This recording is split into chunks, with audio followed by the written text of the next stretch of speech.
Your favorite cousin is back, and I'm getting ready for the trip of a lifetime.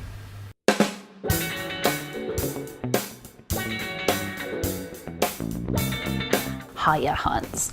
I'm sitting here in the lap of luxury at a hotel just outside of Newark Airport, where I'm waiting to board a flight for a rendezvous with a mystery man.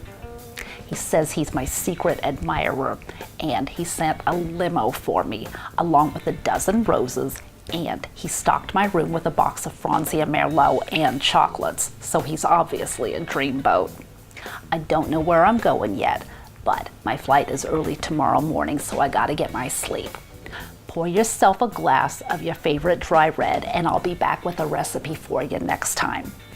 In the meantime, wish me luck with my mystery man. He's obviously a keeper, and I'll see you again real soon.